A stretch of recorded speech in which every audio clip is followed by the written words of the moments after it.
First time on the island? Yeah. So how long you in town? I don't know. My dad says this beach is haunted by all the people the Seawalkers killed. The what? You want to know about island folklore? You saw Lottie. You know she didn't drown. I can't wait anymore. What are you doing? Nothing on this island ever happens by accident.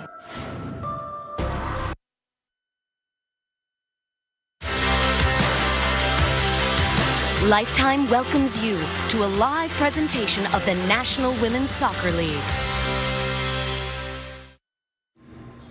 We are in beautiful Kansas City, Missouri, and it's a must-win game for the home team to keep their playoff hopes alive. While the visiting Chicago Red Stars can't claim a postseason spot with a win today, the business end of the NWSL season has arrived.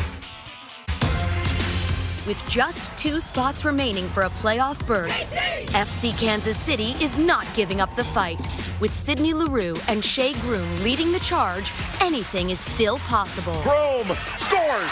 Their playoff hopes very much still alive.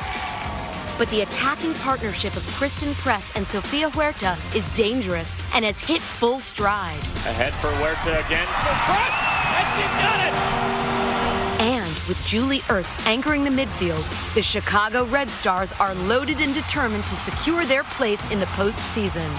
It's the NWSL on Lifetime. FC Kansas City versus the Red Stars, live.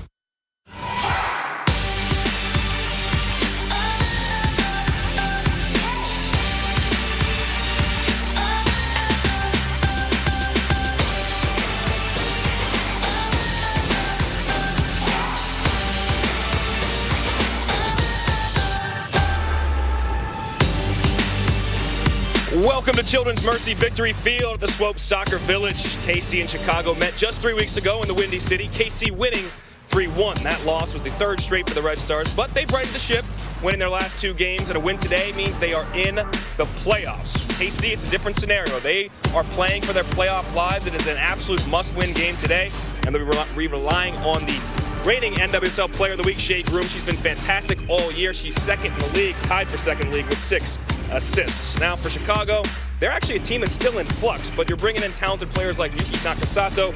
That's a good thing.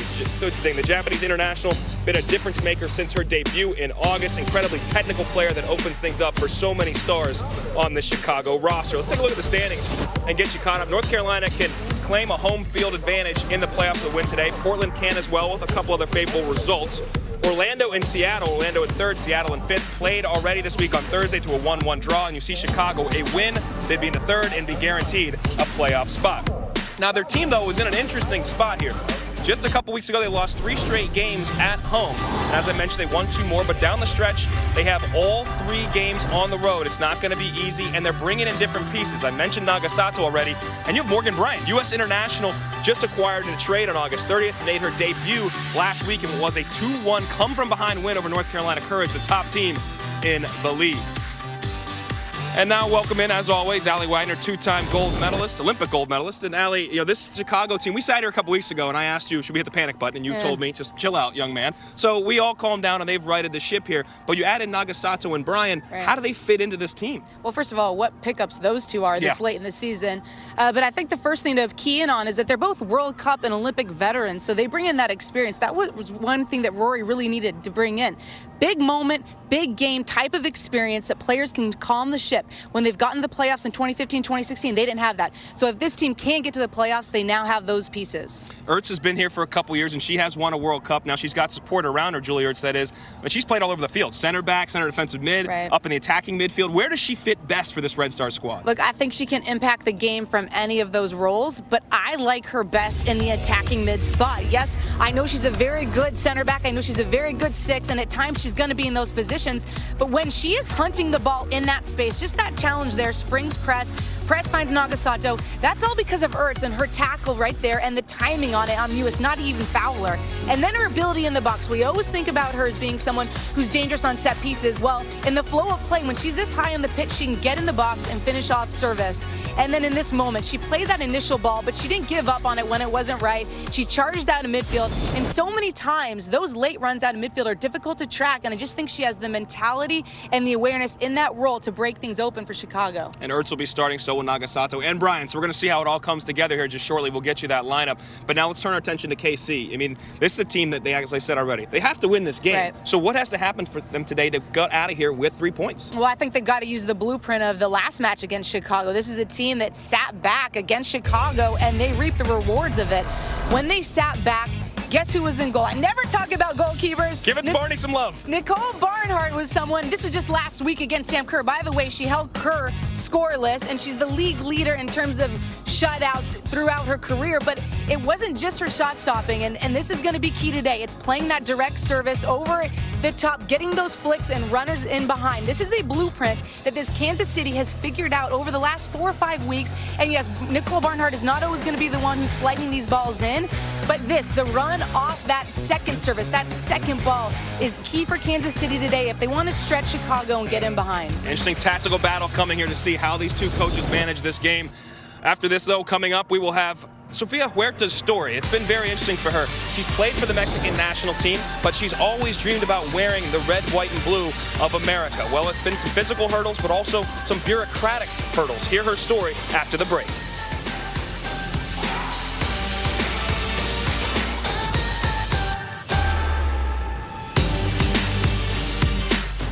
Throughout your lifetime, you will encounter thousands of people, but all it takes is a stranger to change your life forever. What's your name? Oh my God! Nobody knows where we are. Ben! I can't move my leg. You have to go without me. No, we go together. I'm not gonna die. Not today. The Mountain Between Us, rated PG-13. I wish I could ask you, how was your day? We may be different, but also the same. Close we could be, just you and me.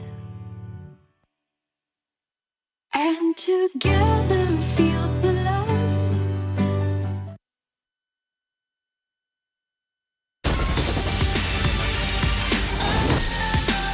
Back here in KC, getting set for the KC, the Red Stars. Let's talk about the tickets to the 2017 NWSL Championship game now. They are on sale, $20 a piece. Championship game will be held at Orlando City Stadium on Saturday, October 14th. And we broadcast live on Lifetime with the kickoff time to be announced at a later date. For more information, log on to nwslchampionship.com. That's going to be awesome. Orlando hopes to be playing in it, and they might have a chance because they've been playing so well. They had 4 players on the Team of the Month in August, and it was headlined by the Player of the Month, Alex Morgan. The U.S. International was absolutely fantastic. She came back from Lyon, took a couple games to get her going, but she hit her groove in August. 7 goals, 2 assists during that stretch in which her team played 5 games. They won 4 of them. Their only draw was against Chicago. They were outside the playoff picture. Now they are firmly in it because of her and her team's great month of August. Congratulations to her. Now they actually played on Thursday because Hurricane Irma, that game was moved up. We're into stoppage time. It's 0-0, but not anymore. They find the aforementioned Morgan. She gets up in front of the defense. Beautiful slotted finish with her left foot. Puts them up 1-0. But Orlando's had a problem of leaking goals late in games. Well, here it is. Jess Fishlock, great finish off her head. Gets the late equalizer, a big goal for Seattle. They get a 1-1 draw. Seattle is trailing Orlando, trying to find their way into the playoff position. Orlando is already in there right now. Back here now, this game is big as it relates to the playoffs. We've talked about it. KC and Chicago. The Red Stars are led by Julie Ertz. Allie's with her now.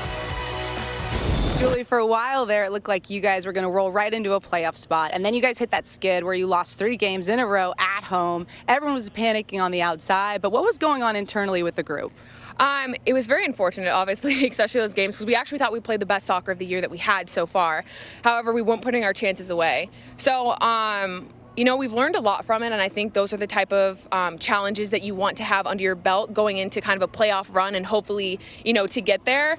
But really it kind of forced us to kind of come internally closer together and realize to kind of focus on ourselves and what's at hand. And the biggest thing is finishing those chances when you have those opportunities. Yeah, and for you personally, Rory's asked you to play 3 very different roles: center back, as a 6, as a deep center mid, and attacking mid as a 10. How do you even begin to prepare all week for those 3 different jobs? My team helps me, that's for sure. I tell them that I need as much communication as I can, as I'm used to kind of being a defender in the back and being able to see most of the field. But it's been a fun challenge, and you know, whatever the team needs, I'm willing to do. And it's just been a fun season, full of a lot of challenges, but also really exciting. 10's your favorite, right? 10's my favorite because it's higher up the field, so I feel like it's a little bit more creative. So I love it, but I also, you know, defense has a special spot for my heart, and so does 6. So I'm just excited to play either one. Awesome. Brilliant words from a Santa Clara alum. And now let's check in with my broadcast partner upstairs, Jen Hildreth, who has words on another Bronco alum. Thanks, Allie. Julie Ertz, one of 5 Chicago Red Stars, called into Jill Ellis's most recent roster for the U.S. for their upcoming friendlies against New Zealand. And that number includes Sofia Huerta, to an extent. Sofia's situation is a little more complicated because when she was 19, she knew she was not going to make the U.S. U20 team, so she decided to take the option to play for Mexico, where her father was from. But now, Sofia has asked FIFA for a change of association, and she was once again called in to train with the U.S. as she did during the Tournament of Nations. All this because Sofia refused to give up on her childhood dream. When I was younger, I would write down on a piece of paper that I wanted to play for the U.S. national team, and I had no idea that I would ever play for Mexico. I grew up in Idaho, and I've been in America my whole life, so playing for Mexico wasn't something that I really dreamt of doing. But, you know, I don't think it's a bad thing that I played for Mexico. I think it's a part of my journey, and honestly did wonders for me. It helped me with my confidence, because I never knew that I could play internationally. So playing for Mexico made me realize, like, I can play at this level. I can play against the best players in the world, and I do think that it helped me realize what I wanted and how bad I want to play for the U.S. Over the years, I've been given a lot of advice, and last year, one of our assistant coaches said, "You have control over everyone else's perception of you." And that quote spoke to me, and it was like, wow, I think all of these things about myself, but does anyone else? Like, these people are telling me that I should just play for Mexico. Like, they must not see me the way that I see myself. And so that was something that I really took in, and I realized that it wasn't good enough the last 2 years. And a part of me felt sorry for myself, like, oh, why haven't I gotten called into camps? Why aren't I scoring more goals? And I felt sorry for myself, and I finally woke up and was like, what are you feeling sorry about? Like, you have control over your life. If you want to change things, like, you're the only person who can do that. So why aren't you doing it? Huerta seized that moment by making physical and mental changes to her life and her game. U.S. women's soccer took notice and invited her to train with the national team while she awaits FIFA's approval. My dream is to be on that World Cup roster in 2018, and then the Olympics, and just to be a constant player on the national team. Like, that is my dream. And so right now, I'm just looking forward to completing that in any way that I can, because it's not guaranteed. Getting called into a camp is amazing, but it doesn't mean anything. So I'm just waiting to see what I can do with my journey and how far I can really take this dream that I have. And if I do that, and at the end, I don't make an Olympic roster or World Cup roster, that's okay with me, because I think I've learned over the time that soccer is not everything. Soccer in my life right now is super prevalent. It's what I think about 99% of the time, but in the grand scheme of things, it's very little. So, of course, my dream is to play for the U.S. I think I would cry if I ever played for them in a big tournament. But at the end of the day, if I don't make a team, I know that I put everything that I could into making this team, and I will never regret that, ever. The FIFA Player Status Committee meets next week in Zurich, so we could have a decision about Sofia's status then. If she is cleared, Sofia Huerta would be eligible to compete for the United States in their upcoming friendlies against New Zealand. Right now, though, her focus is on her Red Stars and getting her team into the NWSL playoffs. Allie and I will have the lineups when we come back.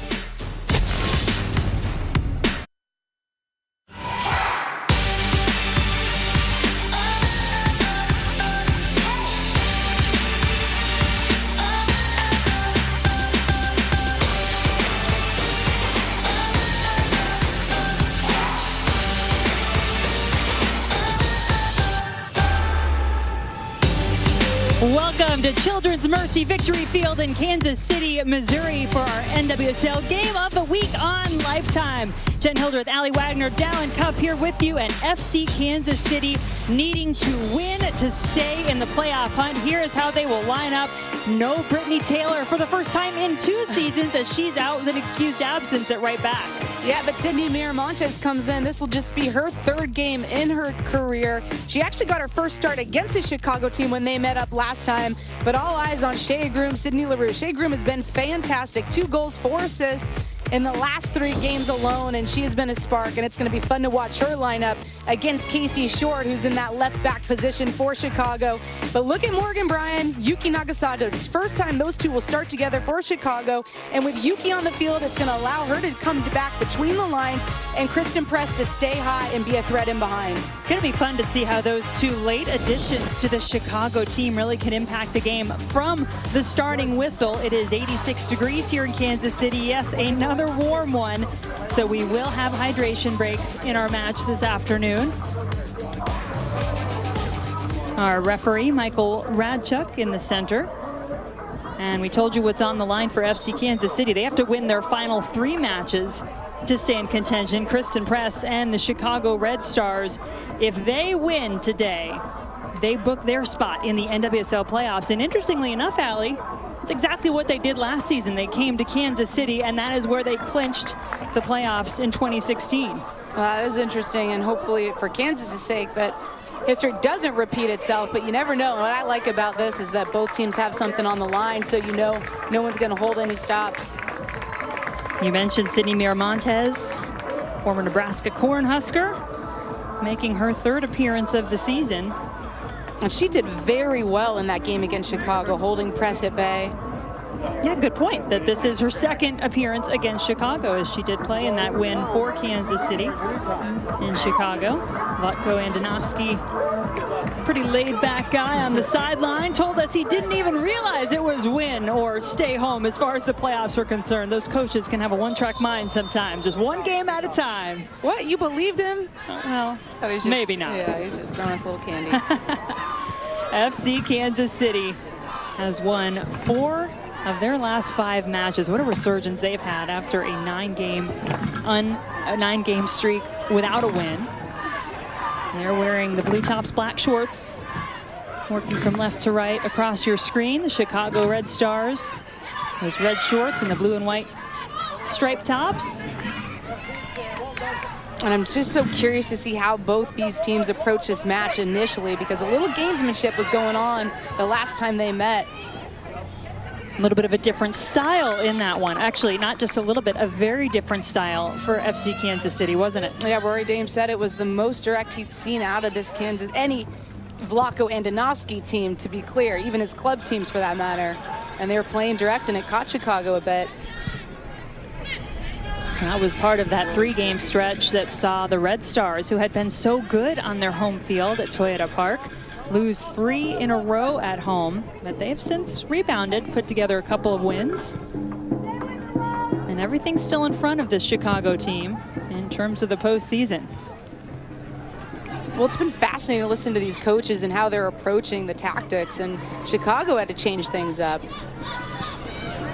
Because they were playing, I thought, their best soccer in that streak, and they agree. Kristen Press with the takeaway from Averbush, getting it near Colaprico, who is making a great run along that far post.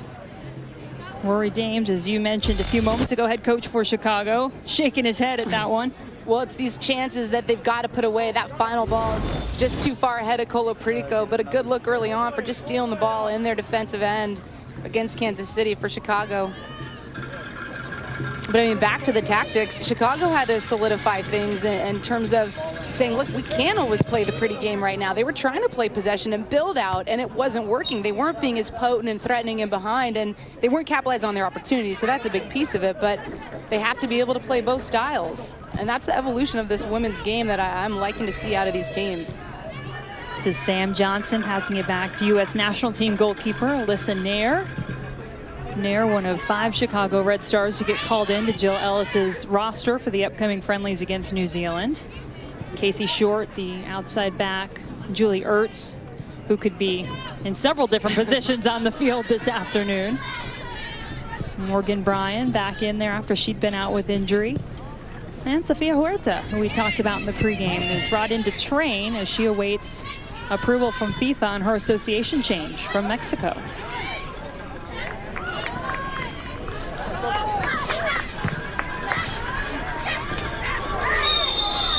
Colaprico and Lo Labonta colliding there in the middle of the field. Labonta has been fantastic and a huge part of this surge for FC Kansas City down the stretch. And just to look there at the challenge coming in from behind by Colaprico on Labonta. You're right, Jen. Labonta has been fantastic. Her runs out of midfield, knowing when to go, when to stay home. 2 goals in the last couple of matches for Labonta as this ball sent into the area. And it glanced off Groom, and Nair just happened to be right where she needed to be.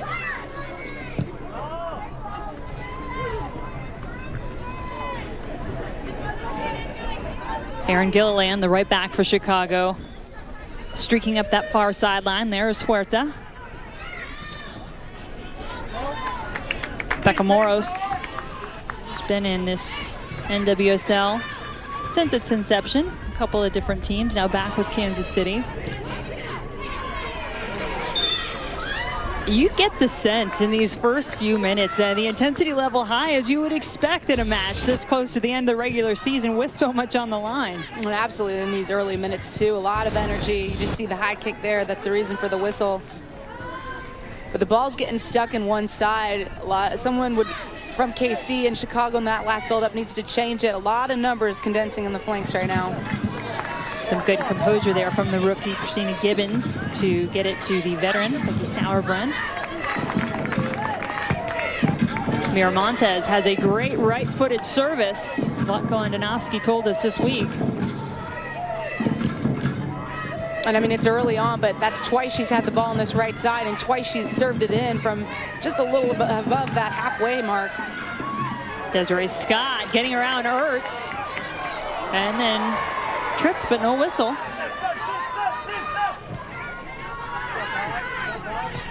And that's where Yuki Nagasato needs to be for Morgan Bryan, being outlet and playing out of the back.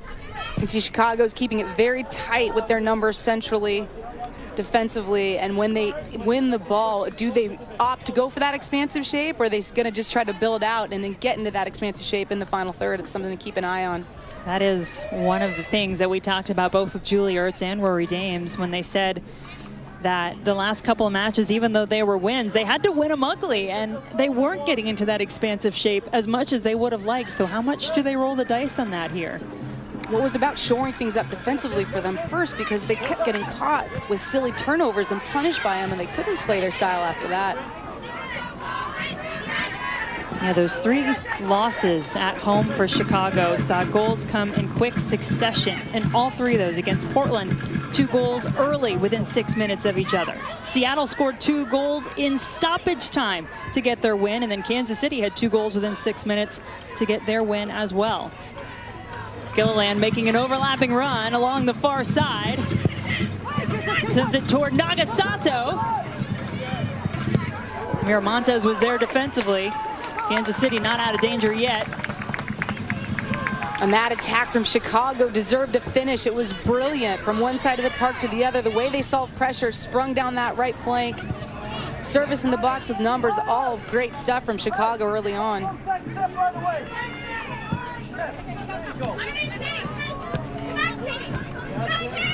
Colaprico and Short trying to connect unsuccessfully. One other note about the Chicago team, Vanessa DiBernardo, who'd been a staple in the midfield, misses her 4th straight game, has been cleared in terms of the concussion protocol, but Rory Dames telling us she just still doesn't feel quite right. And she is typically a pretty big piece in the midfield for the Red Stars. I respect to the coach for listening to his players and saying, look, I know something's wrong, because sometimes the way doctors have things spelled out don't always speak to the way a player feels. Good vision from Gibbons, who is a problem solver. In the words of her coach, Mira Montez again serves it in. A chance for Groom. Katie Naughton there defensively. And look, 3rd time in this flank space by Miramontes on the ball, no pressure, serves it in. And it's causing a bit of trouble for Chicago. They've got to get pressure on Miramontes because she's just flighting those into the box, and anything can happen if you don't get that initial clearance. She has made her presence felt here in the first couple of minutes. We'll see if Chicago makes some adjustments in that regard. There's Sydney LaRue, ready to take the throw in for the Blues.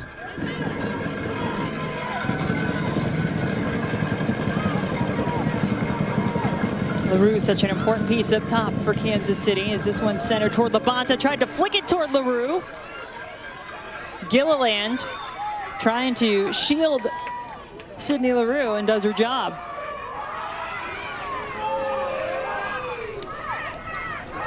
That was a good attack from Kansas City, but how about this one from Chicago? Julie Ertz just springing that ball to Huerta. Huerta's the one who splits that defenders, laying that ball in behind for Erin Gilliland. That's the right back for Chicago, all the way in the attacking end.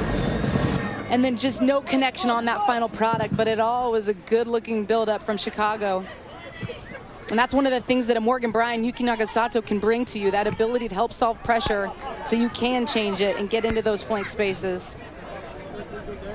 The Chicago Red Stars visiting FC Kansas City this afternoon with a chance to clinch a playoff spot. Join North Carolina and Portland, who have already booked their tickets to the postseason. Bowen, that'll just roll harmlessly to near. FC Kansas City, meanwhile, has to win to keep any hope of the postseason alive. They have to win all 3 of their final regular season games. Jen Hildreth, 2-time Olympic gold medalist Allie Wagner, and Dallin Cuff and our entire Lifetime crew making our second visit here to Children's Mercy Victory Field in Kansas City. You know, you guys never say 2-time World Cup bronze medalist either, just because in U.S. we only value first place. Is that it? It's win or go home, Allie. Hey, I would only say that if you didn't have the 2 golds to talk about, so it's a good thing. Fair point.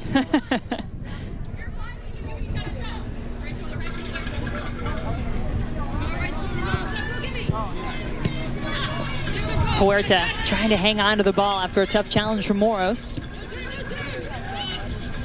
Here's Bryan. What a benefit she could be when fully healthy. Not quite there yet, but getting closer. She came over in a trade from the Houston Dash. It's just her second appearance with Chicago. Well, even that last play was a glimpse at what she can do. There were so many FC Kansas City players around her, and she saw the initial pressure. The final ball didn't come off, but a glimpse at what is to come. Chance on the counter here, something that Kansas City was very effective at in the last meeting between these 2 teams. Kristen Press had a good look at that ball, but Becky Sauerbrunn did too.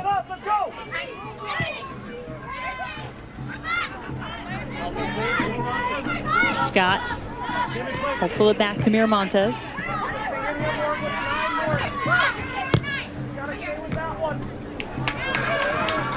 Bryan anticipating. Touch bouncing away from Nagasato. And what FC Kansas City has to recognize is that Chicago rotate those outside backs pretty hard into those gaps on the outside. And there's space in behind, and that's where you can start to pull apart. Then it becomes a 3-back, if you will, of Chicago. Sauerbrunn with a touch off the outside of her foot. Goes to short.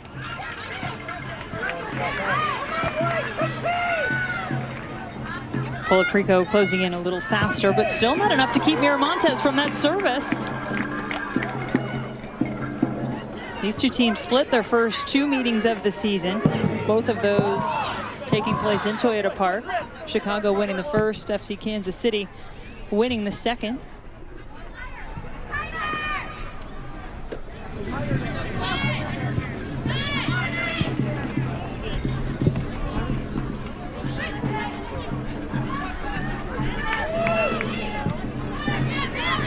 Ertz playing that holding midfielder role, at least to start this match. We saw her move up on the field for the first time this season against FC Kansas City. Second week of the season, she scored the only goal, the game winner in that one for the Red Stars. Ertz also scored Chicago's only goal against FC Kansas City in their last meeting in a losing effort. That ball around is a pretty one for Brian. Averbush sends it out of bounds, but we will have our first corner kick of the match, and this is an area that has been a tough one for FC Kansas City. They have conceded 8 goals off of corner kicks, by far the most of any team in the league. And this is what you have to know as a team. You got to shore it up. Do you man mark? They keep 2 post players, and they've got to pick up everyone else and pounce on those second balls, because so often it isn't that initial service that catches you. It's if you don't clear it. Danielle Colaprico, former Virginia Cavalier, will send it in. Everybody in white and red will reset. Johnson back into the area. Sauerbrunn won it. Nice touch from Katie Bowen, who will join the New Zealand team for those international friendlies coming up against the U.S. We will have a week off from NWSL action next week during that FIFA break.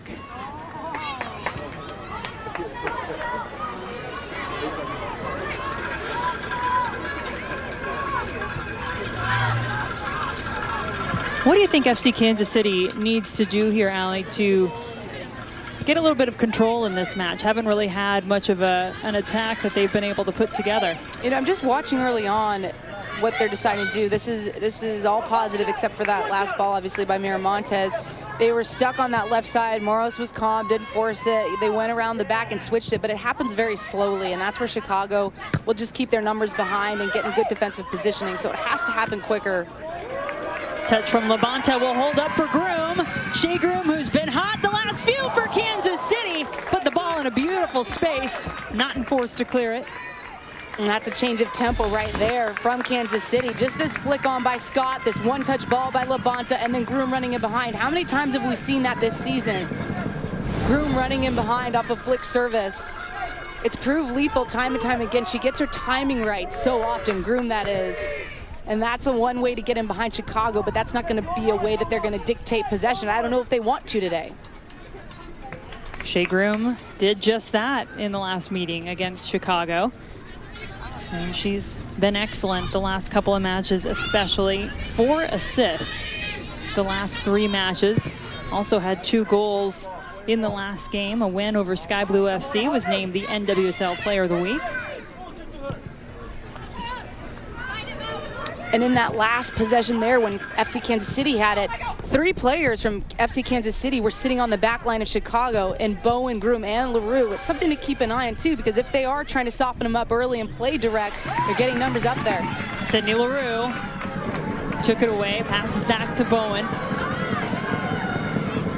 Bowen and LaRue trying to combine, maybe one time too many.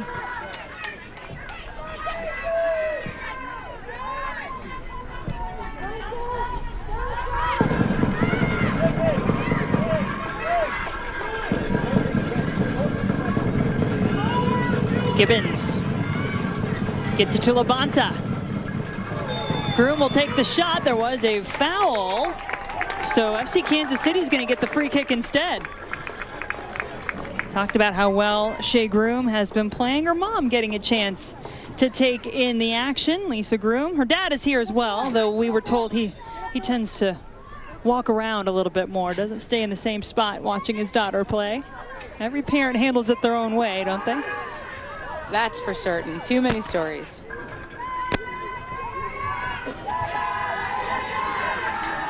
Yael Averbush, lethal from set pieces. Every goal that she has scored in her NWSL career, all 6 of them have come off of set pieces. Many of them, Allie, directly off set pieces. This one kept low on the ground, right into the wall. Bounces back to Scott.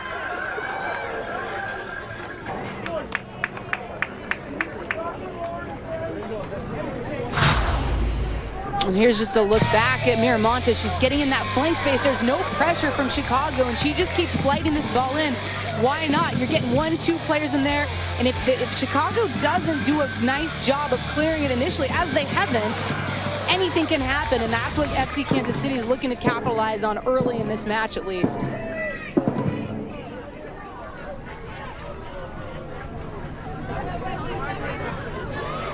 Press putting some pressure on that back line. Sauerbrunn urging Nicole Barnhart to come out and get it. Those two have played many years together in the NWSL. Becky Sauerbrunn telling us this week that Barnhart, the most consistent goalkeeper that she's ever played with. And the numbers would back that up for Barney. Chicago frustrated not to have earned a free kick, but no foul given. And that's just something you've got to sense as a player. Is this ref letting a lot go, or are they calling it tight? Early on, you got to get a pulse of that and adjust your game accordingly. I would say it's been fair thus far. Bryan and Groom, and there is a foul. Bryan, the quick restart. Gibbons was right on the heels of Kristen Press. Katie Bowen brings it up. Sydney LaRue was the only one in a blue jersey up there initially. Now some more help coming in. Labonta, the service for Groom. And that'll be a foul against Shea Groom. That's two in a matter of minutes. And she and Sam Johnson collided in the air. And Groom is just so fearless. This ball is lofted in. It's got a lot of height on it. And you can just see she comes in from behind and gets Sam Johnson as they're both rising up to meet it. But Groom has got all eyes up for that ball and then just turns out of it at the last second. I think if she stays flush to it, I don't know that the ref calls it. I think that's a great point. Shea Groom's feistiness, certainly a part of her game. Has several fans from her college team, Texas A&M, here to support her in Kansas City.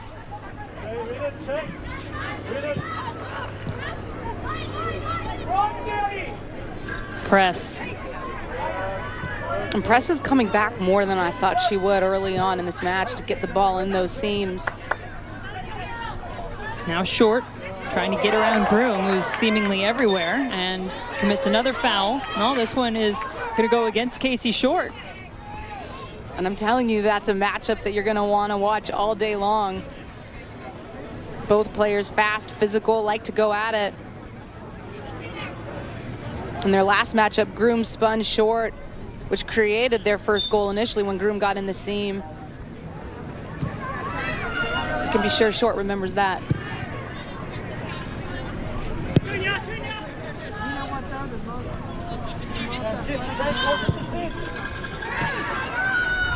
Bowen does eventually collect that ball from Ava Bush.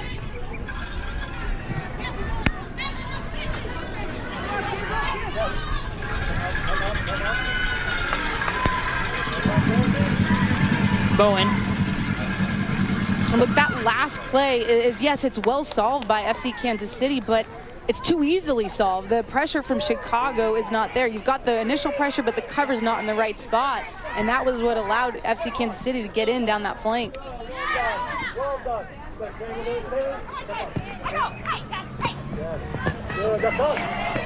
There's that Casey Short. Now the Shea Groom battle was Mira Montez in there initially for Kansas City. Bowen, good idea to turn. Labonta.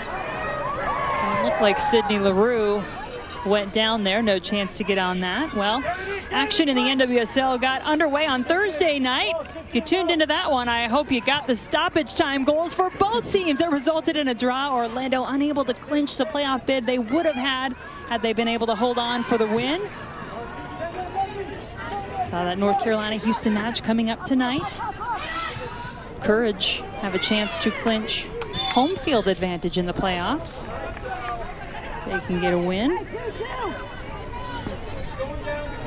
And one advantage that would be for them to get that off their chest, and then they can rest players, tweak things. Huge advantage to have the lead that they do at this point in the season going into playoffs.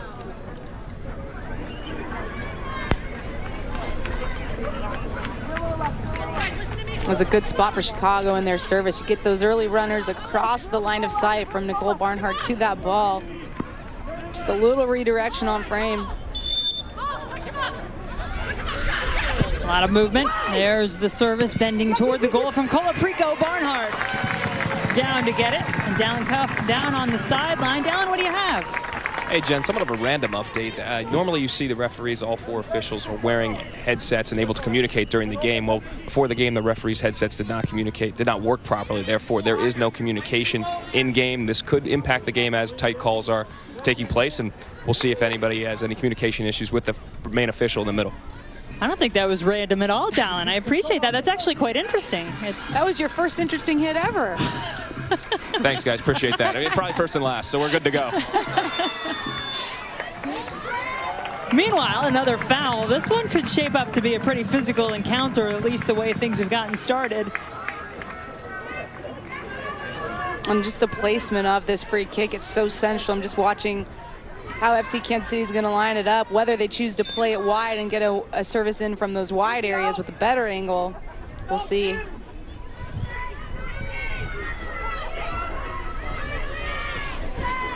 Averbush is going to keep it on the ground, come back to it. And then Ertz comes in to take it away, but this ball will go right back to Sauerbrunn and Kansas City.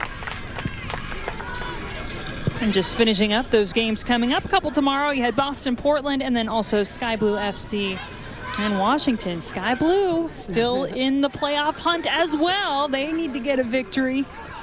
Try to keep their hopes alive. A couple other scenarios exist out there with Sky Blue, but if they win, they still have hope. Huerta. Not quite sure anybody else in white was anticipating that ball. No, and Chicago just needs better depth in the box. All those players were just floating into their space. You need to pull out. You need to time a late run.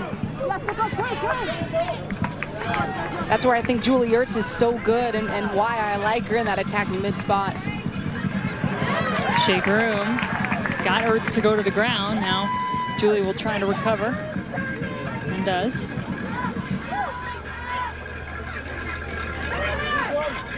No options for Miramontes forward. Brittany Taylor getting married, which is why she had to miss the match, but she has been a stalwart for this FC Kansas City club. Miramontes taking her spot in that outside back position today. Interesting choice of timing, but nonetheless, we all have life decisions, I suppose. And the game goes on. Taylor, the NWSL's all-time leader in regular season minutes played, and this not a great ball from Nair. Shea Groom got a gift. What will she do with it? It's behind both Labonta and LaRue.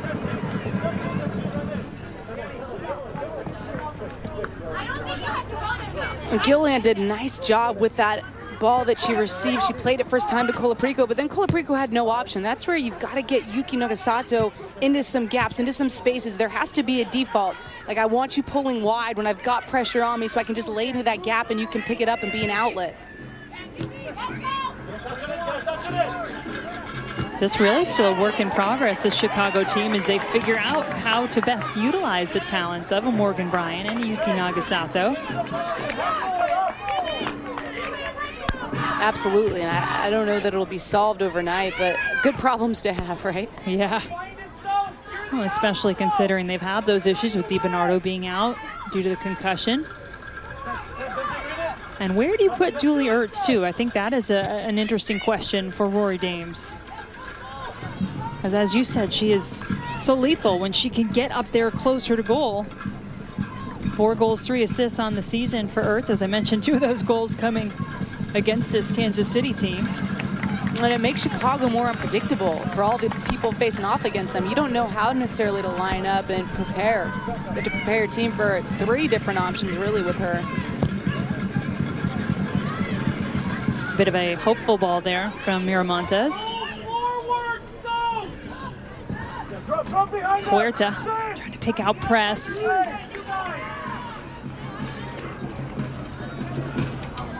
And Press is going to try to chase that ball down. This field played very slow the last time we were here. Seen that a little bit this afternoon as well. A lot of sand on the field when Orlando was in town due to flooding on the field earlier in the week, but that ball's still not moving very fast today. Great point, Jen, and they've got to sense that and ping it harder. You've just got to put more pace on it. You know that as a player. You sense the turf you're on. That's part of your job as a professional. So your default has to be to overhit things.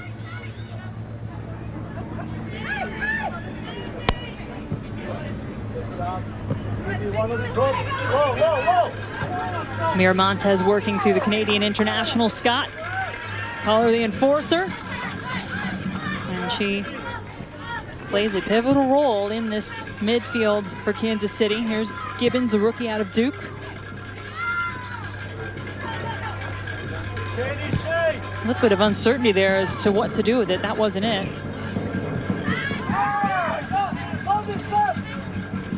Sauerbrunn never very far away from her U.S. national team teammate Kristen Press. And Short's got to find Yuki Nagasato there. She was in a great space to receive it. I think you test Miramontes if you're Chicago in this outside back spot. She played center back the last time they faced up. Well, we were talking tactics for Chicago, where to play Julie Ertz, the working into the new midfielders. Dallin, what are you hearing or seeing down there? Hey, Jen, thanks a lot. Rory's really trying to communicate with his team to try to get out of the back at times. And what he keeps saying, as I hear Ali talking about Nagasato, he keeps focusing on Sofia Huerta and wants Huerta to come back to the ball and then everybody to look forward. He's feeling frustrated because they continue to play laterally or backwards. He thinks Huerta's with key outlet, and she's got to get her head up and they got to start to play forward. Yeah, I think you've definitely seen that in this match, Dallin. A lot of those lateral passes not getting up the field. Chicago's there now, however. And I mean, it's interesting. They haven't been on that far side all that often, but I still think Nagasato's finding some nice spaces. It's just the timing has been off. Ertz trying to set up Press, who is offside. Kristen Press gets whistled for offside more than any other player in the league. Sydney LaRue is second, and that brings us to our first hydration break. No score in Kansas City.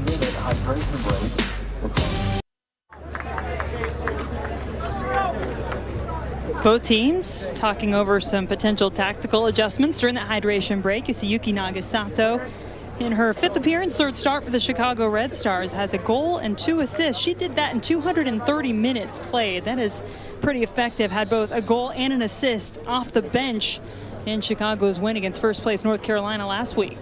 And not to say much or anything about how she actually dictated tempo and helped Chicago in their rhythm, in their ability to play out. Haven't seen it much yet today. Yeah, not much at all. Hasn't really had the ball at her feet. And during that last hydration break, Dallin was over by Vlatko Andonovski's huddle. What'd you hear, Dallin? Hey, Jen, the message was pretty clear, just not good enough. He said that 3 or 4 times, and his biggest issue was a lack of movement. He asked Shea Grew multiple times, is she okay? Can you play? And she said yes. He thinks she's giving her nothing right now. The forwards in general, he does not like the movement. He doesn't like the hopeful balls they're playing forward. It's hot. If you need to, recycle out and keep possession of the ball. Quit just throwing it away. Good stuff. Thanks, Dallin. Gilliland will serve it. Nagasato might have had it glance off a couple of hairs on her head. That's as close as she came. And what's so interesting about that is that we're thinking it's tactical, that they're trying to lump balls in early, pick up those second balls, but really it was just them squandering possession. Nonetheless, I don't think it's a bad tactic to try to catch Chicago that way and pick up those second balls in the box.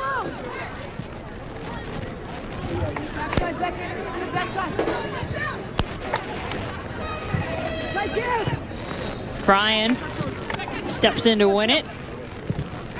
Huerta behind Nagasato.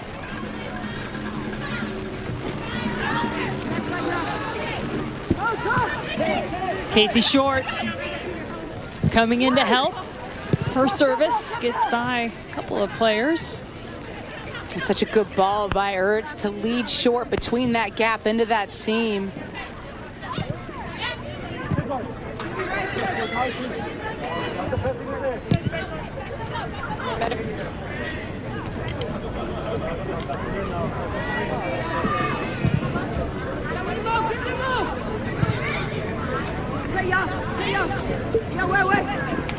Averbush under pressure from Nagasato.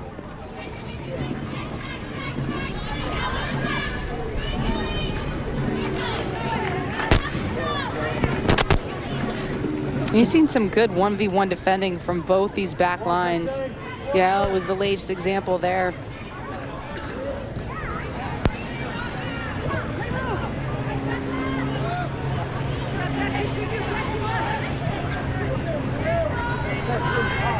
Neither team really getting any kind of a chance offensively so far in this match. It's been quiet as far as that goes.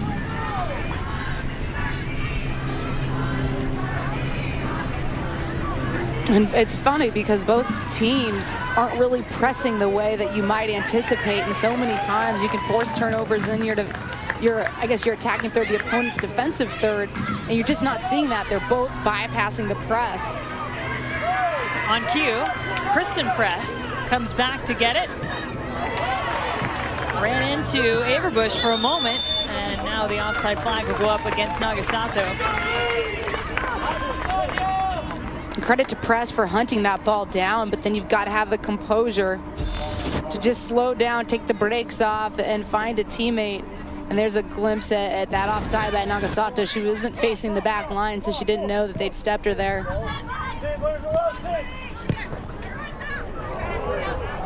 Coming up at halftime, Dallin will have some NWSL news and highlights from last week, plus Allie and I will break down this first half. So much on the line for these two teams, but nobody's been able to reach out and grab control of this one yet. You can probably hear the wind moving across the field here at Children's Mercy Victory Field. That's in some ways a very welcome addition on a hot afternoon.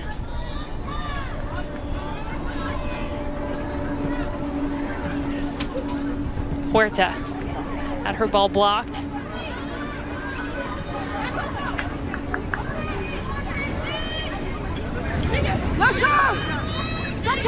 Gilliland with two defenders surrounding her, getting stuck in the corner. Got the cross off though. That touch from Labonta has been effective in quickly turning the ball upfield. Lola Labonta, trialist who had to earn her way onto this Kansas City team, and as we've talked about, has really been in great form the last couple of matches, especially.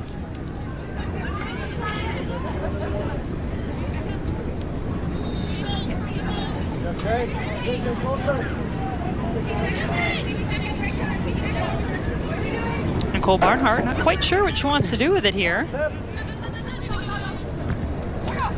And that's where I'm just watching the pressure line of Chicago, and when they're opting to step and to press and force a turnover, where they're trying to win the ball against this FC Kansas City team. Nagasato going that time, but nobody else went with her.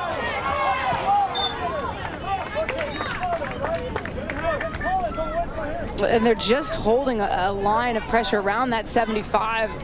They're going to pick up probably those first and second balls, but I think that if they try to press this Kansas City team, they're going to cough up some mistakes and reap the reward. I think sometimes when you lift the energy defensively, it translates offensively, and you get that up-tempo style, and they could use a little lift right now. We're good, ladies, we're good. Sauerbrunn wearing the captain's armband for the 5th straight year for FC Kansas City. I'll have to come back and win it again.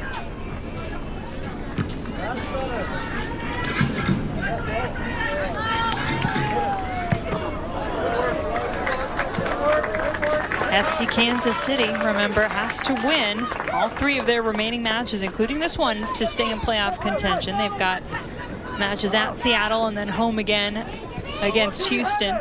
Chicago, meanwhile, a chance to clinch a spot in the playoffs. How much easier does that allow you to breathe once that's done? Colaprico's ball, a good one as Press and Barnhart both going after it. Oh, Nagasato, excuse me, that was Yuki Nagasato up there, and she's still down on the ground.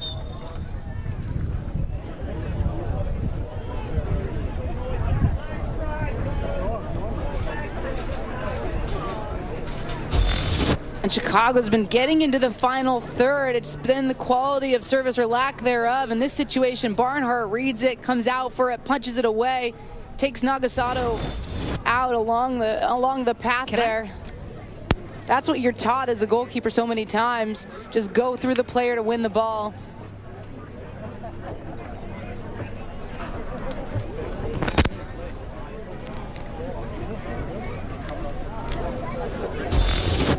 Take another look at it from a slightly different angle now. It's just floated in. That allows Barnhart to come out. And then it almost looks like it's her inside of her arm that catches her, not the initial punch. And it did seem to be, I thought at first, maybe a little extracurricular from Barnhart after the fact, but I think just her natural body motion. And you could tell she didn't keep the arm out there after the fact. She moved it away. Yeah, no, just the momentum of trying to make the play on that ball. Brave from both players. Absolutely. Love to see that effort from Nagasato. And she's a player who has been in big game situations, understands what it means to play with pressure and have a lot on the line. That's one of the reasons Rory Dames wanted to bring her in to the Chicago Red Stars team. And she's a footballer. Just see her ability when she's on it, the soft touch, the soccer IQ. Again, we haven't seen enough of it today, but that's more of a testament probably to Kansas City keeping things tight centrally and Chicago having to use those flank spaces to get in. So Nagasato, after being looked at, has to come off. Looks like she's ready to get back out there, but Short's going to take the throw in first. Deep throw for the Red Stars. And Nagasato makes her way back on as Colaprico switches it to Gilliland, former Kentucky Wildcat, all SEC selection many times over.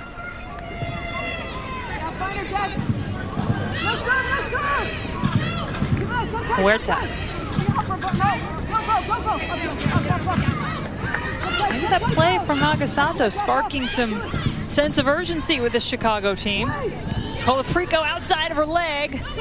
Bryan gets it back. Now Ertz, sky high ball.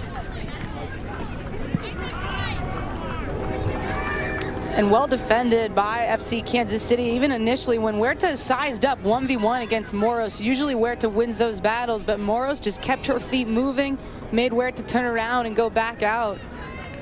Said it earlier, I'll say it again, I've just seen a lot of good 1v1 defending out there. And you said it earlier, but that was one of the challenges. Rory Dames wouldn't completely disclose the two main things that he talked to his team about after that 3-game losing streak. But shoring up their defense and not making silly mistakes, not hanging their heads after a mistake or after a goal is let in. He said, don't feel sorry for yourself. Well, that's massive at this level. You can't rest for 1 second, you'll be punished. Scott was trying to get it to Groom, but let's credit the defense of Casey Short, who refused to let Shea Groom make the run she was looking for there. And the defense read this the whole way, and so many times with Groom, with her pace, she can get in behind, but in that situation, Short just bodies it up, does very well. Chicago Red Stars team has allowed just 25 goals on the season. That's third best in the league. Here's a look at that last attack. You can just see that's exactly what a defense needs to do. There's no pressure on the ball. You've got to drop, absorb that run, and then you body up your player. Picture perfect defensively. A bit too obvious offensively from Labonta in that situation. And perhaps if you're Groom, you check to it. You change up your run to pull the defense. You check to it, you lay it back, then you reestablish some pressure on that back line. Don't be predictable. I think that was a conversation that both of these organizations have been having in terms of how they approach the games tactically.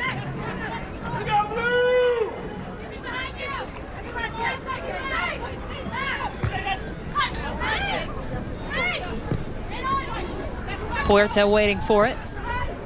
It's one of the things Dallin talked about, Huerta being there as a release to help move the ball up the field. And he heard Rory Dames saying on the sideline, Press has two defenders around her. Sauerbrunn won it.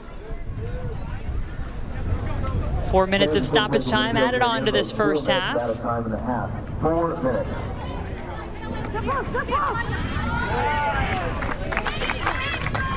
Just one shot apiece for each team. And look, there's been 2 very well scripted attacks from Chicago that I can remember. Just brilliant possession, getting to that final third, but it's too slow. Right now, FC Kansas City is happy with sitting in deep and allowing you to just kind of probe really patiently. I think the change in tempo would benefit Chicago a bit. Press trying to touch it out to Brian. Brian's cross. Cleared by Sauerbrunn. And that's better. Just that little 1-2, one-touch soccer got Morgan Brian in behind. Nagasato turning on Miramontes. These 2 teams very evenly matched. Their last 6 matchups, an even record of 2-2-2. They met 4 times last season when they were regional rivals. That was how the NWSL set up the schedule. And played back-to-back games toward the end of the season in September, with Kansas City picking up a win on the road at Chicago, and the Red Stars could have clinched on their home field. Instead, Shaker Room had a brace in that one to help Kansas City get the win, but then the following week they came here, Children's Mercy Victory Field, and a 0-0 draw was enough that time to get Chicago into the playoffs. It won't be enough this time. They need the full 3 points to guarantee a playoff spot, at least in week 20. Well, and I know it's still early in the match, but one thing that caught me, we already said before, was, look, 3 ties, 3 points get us in. So do 3 points today. A little bigger picture. So the onus is on FC Kansas City to get the win at least, and you want to see that impetus from them. Chicago will finish out its season on the road. They head to Houston and then Portland. We'll be there for that one in the regular season finale.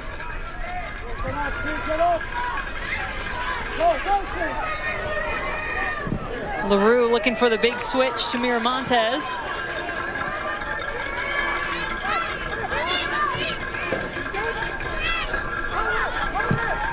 Miramontes had her head down, served it right to Julie Ertz. But as a player, give her an option. I mean, this is her 3rd game, her 2nd start, I believe. Give her an option. Don't make her just have to lump that in because she has 4 Chicago players bearing down on her. I don't think we've seen from that front line of Kansas City as much of the effort and movement as we saw last time here against Orlando. Well, it's a good point. They do look a bit sluggish. I know that's one of the things Vlaco talked about. Dallin overheard during that water break or hydration break. But still, it comes back to just a change of tempo. Don't lull yourself into these moments. And Sauerbrunn and that back line for Kansas City need to be careful. Chicago trying to read that ball moving slowly. Groom trying to read this one. It bounced, unfortunately, away from her.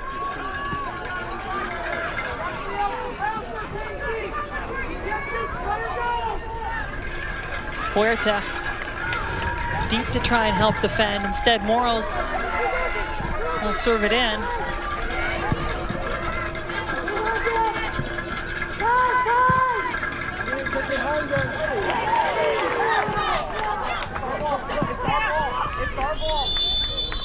That whistle from our referee signals the end of the first half. No goals for either of these 2 teams.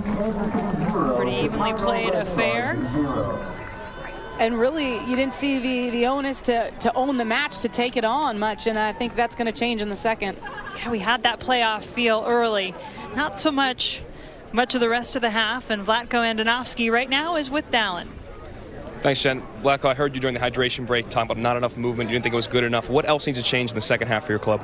You know, it's everything is on reaction. Everything is based on reaction, and when you're reacting, that means you step behind always. So we got to anticipate the game a little bit more. We gotta want the ball. We gotta demand it a little bit. You know, with one word, we gotta engage. We gotta engage into the game physically. We gotta engage mentally. So that's the most important thing going into second half. You told us earlier in the week that every game is a must-win. You gotta have that mentality. This game's somewhat unique because if you do not win, you're eliminated from the playoffs. Does that impact how you manage the second 45 at all? No, really. I mean, we're going to come up with the mindset we came out in the first half. You know, we came out to win the first 45 minutes, and it won't be any different in the second half. Thanks a lot. Appreciate it. Coming up after the break, we're back here in Kansas City with some great highlights of the Thursday night matchup between Orlando and Seattle and the goals, plays, save of the week. We'll be back here on Lifetime.